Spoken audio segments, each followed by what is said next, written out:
সবার প্রতি আন্তরিক প্রীতি, ভালোবাসা এবং শুভেচ্ছা জানাচ্ছি। আশা করি তোমরা ভালো আছো আর ভালো থাকবে, সেই কামনাই করবো। তোমরা আশা করি ঠিকমতো আমার পাঠ দেখছো, আর যারা যে পাঠ দেখো না আবার একটু দেখে নিবা। হ্যাঁ, যে দেখাটা প্রত্যেকটা পাঠই দেখবা, তাহলে তোমরা ট্যালেন্ট হতে পারবা। আর কোনো পাঠ যদি মনে করো আরও ভালো করে বুঝতে চাও, তখন আবার একবার দেখবা, তাহলে আরও ভালো বুঝতে পারবা। তোমরা আমার নিয়মিত যদি 5 পর্যন্ত পাঠ দেখতে পারো, আশা করি তোমরা অবশ্যই ভালো একজন অঙ্কে একজন দক্ষ হতে পারবি। তাই আমি তোমাদেরকে বলছিলাম যে তোমরা যদি তোমাদের একটু সহকর্মী তোমাদের যারা যারা বাড়ির আশেপাশে আছে, বা তোমরা যখন স্কুলে যাও তাদের একটু বললো, তোমরা যদি উপকৃত হয়ে থাকো বলবা যে আমার স্যারের পাঠ আমরা ভালোই, যদি বুঝতে পারো বলবা হ্যাঁ আমরা ভালোই বুঝতে পারতেছি। তোমরা দেখলে ও ভালো হইব। আর যারা অভিভাবকরা দেখছেন, আপনাদের প্রতি আমার আবার একটু অনুরোধ যে আপনারা যখন স্কুলে যান, বা আপনারা যখনই স্কুলে যান, আপনাদের যারা পরিচিত যদি কেউ থাকে তাদের বলবেন যে না আমার পাঠটা দেখে, তারাও বলবেন যে না পাঠ স্যারের যদি ভালো বুঝাই থাকি বা বুঝে থাকে, তাই বলবে হ্যাঁ স্যারের পাঠটা আপনাদের বাচ্চাকেও দেখাইতে পারেন, আপনাদের একটু ভালোই হবে তারা। তাইলে একটু যা আমরা যে বিদ্যা দান করতেছি, ভালো কাজ করতেছি, আপনারা যদি আমার সমর্থন দেন তাহলে তো আমি একটু উৎসাহ পাই। আর যদি সমর্থন না দেন তাহলে তো আমি উৎসাহ হারাই ফেলবো, আর দিতে চাইবো না। আর তাহলে ঠিক আছে, আপনারা সহযোগিতা করবেন, এই আশা আমার আছে, করবেন। আর না করলেও আমি দিয়া যাব। আমি বিদ্যা দান করতেছি, আমি কোনো ব্লগ করি না বা কোনো কিছু করি না।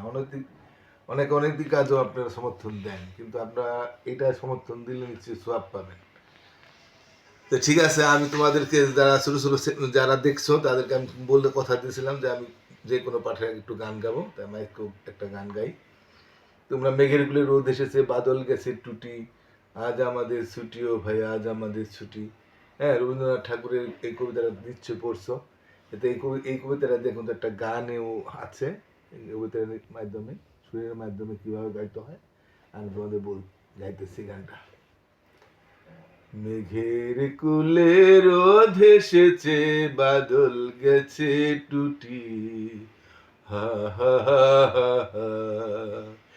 মেঘের কুলে রোদ এসেছে, বাদল গেছে টুটি, হা হা হা হা হা। আজ আমাদের ছুটি ও ভাই আজ আমাদের ছুটি, হা হা হা হা হা। কি করি আজ ভেবে না পাই, পথ হারিয়ে কোন বনে যাই, কোন মাঠে যে ছুটে বেড়াই, সকল ছেলের জুটি, হা হা হা হা হা। মেঘের কুলে রোদ এসেছে, বাদল গেছে টুটি, হা হা হা হা হা।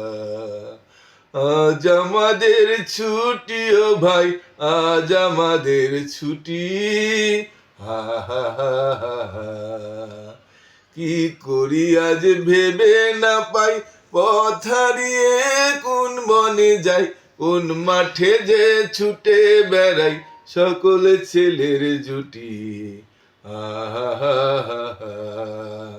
মেঘের কুলে রোদ এসেছে, বাদল গেছে টুটি, আজ আমাদের ছুটি ও ভাই আজ আমাদের ছুটি, হা হা হা হা।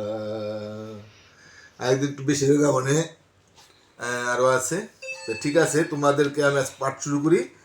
আমরা গতকাল আমরা এর আগের পাঠ আমরা 26 পাতা পর্যন্ত পাঠ দিয়েছিলাম, কিন্তু 26 পাতার মধ্যে একটা অঙ্ক রয়ে গেছে, তোমাদের দুইটা প্রশ্নের অঙ্ক। এখন হচ্ছে আমাদের আসল পরীক্ষা।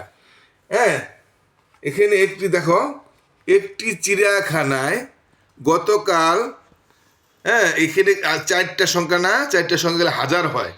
প্রথম সংখ্যাটা মানে বাজারের প্রথম সংখ্যাটা 1000 হবে, এটা তো একক, এটা দশক, এটা শতক, হাজার। তাই 2754 জন দর্শনার্থী। কি এটা 1000-11 গেলে 2000, হ্যাঁ তারপর হলো শতকের ঘরে, এক শতকের ঘরে 700, আর 554, তা 2754 জন দর্শনার্থী এসেছিল। আজকে কত এখানে 3656 জন। কীভাবে 3655? এটা আমি একটু বুঝাই দিই। একক, দশক, শতক, হাজার। হাজারের ঘরে যেটা যাবে সেটা হবে 1000, 3000। একক দশক শতক, শতক যেটা যাবে 100, তো 3600 আর 5 6 56। আজকে 3655 দর্শনার্থী এসেছে। 2 দিনে চিড়িয়াখানায় মোট কতজন দর্শনার্থী এসেছে? এখন মোট কইলে আমাদের যোগ হয় একটা আমরা জানি, কিন্তু মোট যদি না কই তাহলে কি যোগ হবে না? 2 দিনে চিড়িয়াখানায় কতজন দর্শনার্থী এসেছে তাও যদি হইতো তাও যোগ হইতো। আর আমরা মোট দেখলে তো অবশ্যই বুঝবো অঙ্কটা যোগ হবেই। তারপরও আমরা মোট না বললেও কীভাবে যোগ বুঝবো আমি তাদের বলে দিচ্ছি। আমরা জানি যোগ হলো বাড়লে যোগ আর কমলে বিয়োগ। তাইলে তুমি মনে করো যে একটা চিড়িয়াখানায় গেছো, চিড়িয়াখানায় গিয়া একদিন মনে করো আমি সূত্র করে বুঝাইতে তোমরা নিজেরা সহজেই বুঝতে পারবা কেন যোগ হয়। হ্যাঁ, 5 জন মনে করো একদিন আইছে চিড়িয়াখানায়, আরেক দিন আইছে মনে করো 5 জন। তা 2 দিনে কয়জন আইলো? 5 জন 5 জন 10 জন। কিংবা একদিনে 5 জন আইছে আর চিড়িয়াখানায়, আরেক দিন আইছে 2 জন। তাহলে 2 দিনে কয়জন হইলো? 5 জন আর 2 জন 7 জন। অর্থাৎ 2 দিনে বাইরে গেল, মানে একদিনে 5 জন, পরের দিনে 2 জন। এই যে একত্রিত হয়ে গেল 2 জন মিললা 7 জন। এটাই হচ্ছে এবার এই জন্য যোগ হয়, অর্থাৎ বাড়লে যোগ হয় আর কমলে বিয়োগ হয়। এখন আমি কমার এটা বিয়োগের দামে আবার যখন বুঝাই তখন তোমরা বুঝতে পারবা। হ্যাঁ, 5 জন আইলো একদিন, আরেক দিন 2 জন আসলো, তাই 7 জন হয় না? তাই আমরা ওইটাও যদি যোগ হয় এটাও যোগ হইব। একদিন আইছিল 2754 জন দর্শনার্থী, আরেকদিন আইলো 3656 জন দর্শনার্থী। 2 দিনে কতজন আইলো? তাই অঙ্কটা যোগ হইব। কারণ হ্যাঁ আমি তো বুঝাই দিছি যে একদিন 5 জন, ওটা যদি যোগ হয় এটাও যোগ হবে। তাই অঙ্কটা যদি যোগ করি, আমরা অঙ্কটা যদি পরীক্ষা আসে তাহলে আমরা কিভাবে করব? আমি একটু বোর্ডে দেখাও তোমরা। এই যে 8 নম্বর অঙ্কটা কি করব? একদিন আইছিল কতজন? 2754 জন। একটা লেখা করা যায়, এভাবে লিখতে পারো। গতকাল এতজন দর্শনার্থী এসেছিল, আজকে এতজন দর্শনার্থী এসেছে। লেখা করতে লেখি করি একটু, না লেখাগুলো ভালো হয়, না লেখলো হয়ে যায়। আচ্ছা দেখি আমরা কি লিখছে। গতকাল আইছিল কতজন চিড়িয়াখানা? গতকাল, হ্যাঁ গতকাল আইছে কয়জন? 2754 জন। হ্যাঁ, দর্শনার্থী এসেছিল। লিখতে পারো, লেখলে একটু ভালো হয়, না লেখলেও অঙ্ক হবে না। যদি এত জন তাহলে হয়ে যেত গা। দর্শনার্থী এসেছিল। বোর্ডটা একটু পিছল লেখা পিছল হয়ে যায়, ঠিক মতো আমি যতটুকু সুন্দর দিতে চাই না অনেক সময়। কি করবো একটু। আর আজকে এসে কয়জন? আজকে আইসে কয়জন? 3000, ও হ্যাঁ চাইরাস একটা 3656 জন দর্শনার্থী এসেছে। হ্যাঁ এসেছে। তো কয়জন আছে আমি বলে দিলাম কেন? তো 2 দিনে কত হইব? যোগ হইব না? ওই যে আমি বললাম যদি যদি একদিন 5 জন হইতো, আরেকদিনে যদি 5 জন হইতো তাহলে 10 জন হইতো, বা একদিন 5 জন হইতো, বা একদিন 3 জন হইতো তাহলে 8 জন হইতো। তাহলে যেমন যোগ হয় এটাও যোগ হয়, কারণ 2 দিনে বাইরে গেল, বাড়লে যোগ কমলে বিয়োগ। ঠিক আছে, তা আমরা বুঝতে পারলাম বাড়লে যোগ বাড়ছে, 2 দিনে বাড়ছে না। তাই আমরা যোগ করি 6 আর 4 কত? আমি ইচ্ছা করলে এভাবে যোগ চিহ্ন দিয়ে একটা ব্র্যাকেট দিয়ে দিতে পারো, আর এটা না দিলেও কোনো সমস্যা নেই। তো কত হয়? 6 আর 4 কত? 6 আর 4 10, 10-এর 0, হাতে রইল 1। আসলে একটু লাগাই লিখলে ভালো হয়, আর যোগ চিহ্নটা একটু সোজা করে দিবা, আর একটু লাগাই দিলে ভালো হয়। তো কত? 6 আর 4 একক সংখ্যা, একক সংখ্যা 6 10 0, হাতে হইল 1। হ্যাঁ তোমরা পারো, যোগ পারো। 5 5 10 আর 1 11 1, হাতে হইল 1। 7 7 আর 1 14, হাতে হইল 1। 3 5 1 6। হ্যাঁ, তাহলে আমরা যোগ করতে পারি, আমরা যোগ আমরা শিখাইছি। তাহলে আমি আর ওই যে কর গণনা শিখাইলাম না এখানে, কর গণনা তোমরা গণনা করবা। তো কত হইলো কি বলছে? কতজন দর্শনার্থী এসেছে?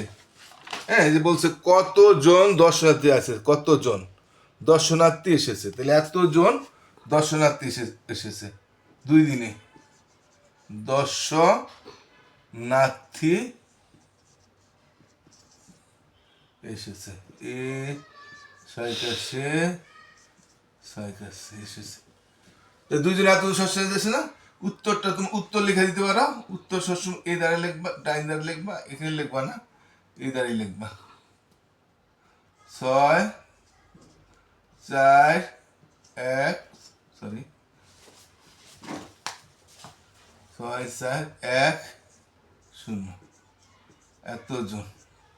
এতজন দর্শনার্থী এসেছে, এটা লিখে দিতে পারো, অথবা এতজন লিখলো হবে। আর নাহলে আমি আর লিখলাম না, তোমরা লিখলে দর্শনার্থী এসেছে কথাটা লিখে দিও। তাহলে আমরা কেন যোগ হইলো বুঝতে পারলাম না, যোগ কি জন্য হয়। হ্যাঁ, এবার 9টা দেখি।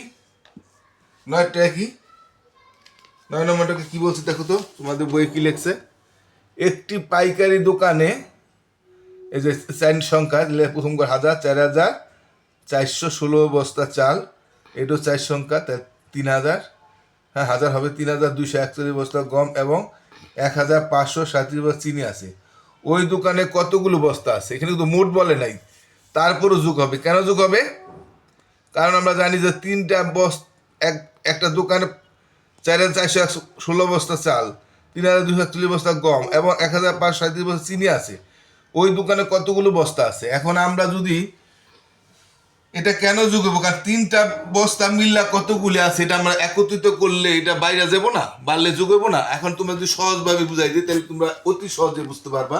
অনেক সময় প্রশ্নের অঙ্ক বড় সংখ্যা থাকে বলে বুঝো না, কিন্তু সহজেই বোঝার জন্য একটা পদ্ধতি আছে, সেটা হলো ছোট সংখ্যা দিয়ে চিন্তা করবা। যদি মনে করো যে তোমার এখানে দোকানে আছে 4416 বস্তা চাল আছে, আমি যদি বলি 2 বস্তা চাল আছে, আর 2 বস্তা গম আছে, আর 1 বস্তা চিনি আছে, বা তাহলে কয় বস্তা হইলো? 2 বস্তা চাল, 2 বস্তা গম 4 বস্তা, আর 1 বস্তা চিনিতে 5 বস্তা। কিংবা 2 বস্তা গম আছে, 2 বস্তা চাল আছে, 2 বস্তায় চিনি আছে। তো 2 বস্তা চাল থাকলে আর 2 বস্তা গম থাকলে তাহলে 6 বস্তা। তাহলে বুঝাই যায়, তোমরা যোগ অতি সহজে বুঝতে পারো। তোমরা হিসাব করে বুঝা দাও যে 2 বস্তা গম, 2 বস্তা চাল আর 2 বস্তা চিনি কয় বস্তা আছে, তোমরা কিন্তু বুঝা দিবা যে 6 বস্তা আছে। তুমি কিন্তু যোগ করে যে করলা অনেক সময় তোমরা বুঝতে পারো না। হ্যাঁ, কিন্তু এটা তো যোগ করলো, তাহলে 3টা মিললে একত্রিত করলাম না, এই যে একত্রিত করলাম, একত্রিত করাটা হচ্ছে যোগ। এই করলে যোগ হয়। কেন যোগ হয় এটা বুঝতে হবে, অঙ্কটা কেন বিয়োগ হয় সেটা বুঝতে হবে। অনেক সময় অনেকে বলে যে এই অঙ্কটা তোমরা যোগ করো, তো কেন যোগ করুন স্যার, যোগটা কেন করলাম, সেই কারণটা জানতে পারলে তুমি অঙ্কের ট্যালেন্ট হইতে পারলা। হ্যাঁ, তাহলে কেন যোগ করলা, কারণ 3টা মিলা বাইরে দেবো। তাহলে আমরা অঙ্কটা কিভাবে করবো? 4416 বস্তা কি বস্তা হইলো চাল, হ্যাঁ এত বস্তা হইলো চাল, আর এই দেখো শুশুর ডাইন দাঁড়াতে পূরণ করবে। 1 4 2 3 বস্তা হইলো 3 2 4 1 বস্তা হইলো গম, আর 1 5 3 7 বস্তা হইলো চিনি। 3টা মিলা কত ডি আছে? এই যে বস্তার নিচে 2টা কমা দিছি না, এটা কি বস্তাই বোঝায়। এইটার বস্তা, বারবার বস্তা লেখার কোনো প্রয়োজন নাই। কোনো কিছু যদি নিচেও তাই হয় তাই 2টা করে কমা দিলেই হয়ে যায়। বুঝতে পারছো? 2টা করে কমা দিলেই ওই ওই সংখ্যাটাই বোঝায়, এই বস্তাই বুঝাইলো। ঠিক আছে, এখন আমরা যোগ করি কত হয়, আর কেন যোগ করবো সেটা তোমাদের বুঝাই দিলাম। এটা এরকম ভাবে বুঝতে পারলে তুমি অঙ্কের ট্যালেন্ট দিতে পারো। 7 8 8 আর 6 কত হয় আমরা জানি, 6 করে এটা 8 9 10 11 12 13 14। যোগ অঙ্ক আগে শিখছি আমরা। 14 4 হাতে হইলো 1 1 আর 3 আগেও যোগ করতে আর পর যোগ করতে। আগে যদি যোগ করি 3 আগে 4 4 4 8 রেখে 9, এটা 5 2 7 7 4 11 1 আমরা জানি। এটা যোগ তোমাদের নিয়ম শিখাই দিছি। 7 8 4 তো সহজ বোঝা যায়, হাতে হইলো 1 1 1 2 3 2 5 5 4 9। তাহলে এত বস্তা আছে না? তাহলে কি বলছে, কতগুলো বস্তা আছে, কতগুলো বস্তা আছে? এই যে 9194 বস্তা আছে। উত্তর হ্যাঁ 9194 বস্তা আছে। তা কেন যোগ হইলো বুঝতে পারছো? কারণ একত্রিত করলে মানে তিনটা মিল্লা কত আছে তা একত্রিত করলে বেড়ে যায় না, এই জন্য যোগ হইলো। আর আমি ছোট দিয়া চিন্তা হিসাব করে বুঝাই দিছি কেন যোগ হয়। তাহলে আমরা এই আশা করি তোমরা একটু সহজে বুঝতে পারছো। আবারও বলি, আমি যেভাবে বুঝাই দিই এইভাবে যদি কেউ অঙ্ক অবশ্যই তার বুঝতে হবে। হ্যাঁ, আমি কোনো স্যারকে ছোট করতে চাই না, তবে আমি মনে করি যে আমি যেভাবে বুঝাই সেভাবে অঙ্ক মানুষের বুঝতে হবে। তাহলে আমরা 26 পাতা, আসলে এটা আমরা করছিলাম 26 পাতা, এবং এটা 26 পাতাটা করলাম এবং 27 পাতা দেখি। 27 পাতায় আমরা দু একটা অঙ্ক করি, তারপর আমরা আজকে পাঠটা শেষ করব। 27 পাতায় আমাদের কি বলছে বলো তো? এই দেখো একই অঙ্ক, দেখো একটি বনে এটা কয়টা সংখ্যা, 1 2 3 4 5, মানে 5টা সংখ্যা, মানে অজুতের সংখ্যা। আমি এটা বুঝাইছি, তোমাদের বুঝাই দিছি। একক দশক শতক হাজার অজুতের ঘরে গেলে দুইটা সংখ্যা হাজার হয়, প্রথম দুইটা বাজারের দুইটা সংখ্যা হাজার হবে। হ্যাঁ, অজুত আর হাজারের ঘর মিললা হাজার হয়, তাহলে 52,889 টি শাল গাছ। আর এটা হলো এটা কয়টা, একটা দুইটা তিন, এটা 5টা সংখ্যা, তাহলে প্রথম দুইটা করে হাজার, 46,943টি মেহগনি গাছ আছে। ওই বনে সর্বমোট কতটি গাছ আছে? সর্বমোট কইছে তো যোগ হইবই, সর্বমোট কইলে তো যোগ হবেই। তো সর্বমোট বা মোট যদি নাও কয়, তো এতটি শাল গাছে তুমি গাছ দুইটা মিললা বাড়বো না? দুইটা মিললা বাইরে গেল, তো দুইটা মিললে যে একত্রিত করলাম, এইটা একত্রিত মানিল যোগ। তাহলে কেন যোগ হইলো? তাহলে বুঝতে পারলাম। এখন গণিতে আমরা যদি এভাবে অঙ্কটা করতাম, এই যে এখানে আমি বোর্ডে, এখানে আর বোর্ডে ওড়া লাগবে না, এখানে আছে এই যে এতটি আছে কি শাল গাছ, আর এতটি আছে মেহগনি গাছ। হ্যাঁ, তাহলে এইটার আমরা এভাবে যোগ করতে পারি। আবার তোমাদের বইয়ের মধ্যে লিখে দিচ্ছে, দেখো এই যে 5,200, 5 2 8 8 9, অর্থাৎ 52,899টি হলো শাল গাছ, আর 46,943টি হইলো মেহগনি গাছ। তোমরা লিখতে পারো। তারপর যোগটা কেমনে করবা এখানেও দেখাই দিচ্ছি। তাও 9 3 12 2 হাতে হইলো 1, 8 6 12 13 3 হাতে হইলো 1, হ্যাঁ হাতের 1 9 10 আর 18 আর হাতে হইলো 1, 6 7 2 9, আর 5 আর 4 9, তো এতটি কি আছে গাছ আছে। তাই তোমরা এই অঙ্কটা আশা করি পারবা, পারবা না? এভাবে তোমরা একটু দূর করে লেখা গেলে এতটি শাল গাছ আর এতটি মেহগনি গাছ, মোট হইলে এতটি গাছ। এটা ভাবে লেখা তোমরা অঙ্কটা বাড়িতে করো, আশা করি তোমরা পারবা। তো আমি আজকের মতো পাঠটা বড় করতে চাই না, কালকে তোমাদের বাকি পাঠগুলি আমরা পরের পাঠে দিয়ে দেবো। যারা পাঠ দেখো নাই বা আগের পাঠ দেখো নাই, তোমরা দেখে নিবা। আশা করি তোমরা নিয়মিত পাঠ দেখবা, আর যদি কোনোটা বাদ যায় তাহলে আগের পাঠটা আবার দেখে পরের পাঠটা দেখলে ভালো হবে। আশা আর তোমাদের সবাইকে আজকে আবার ধন্যবাদ জানিয়ে শেষ করছি।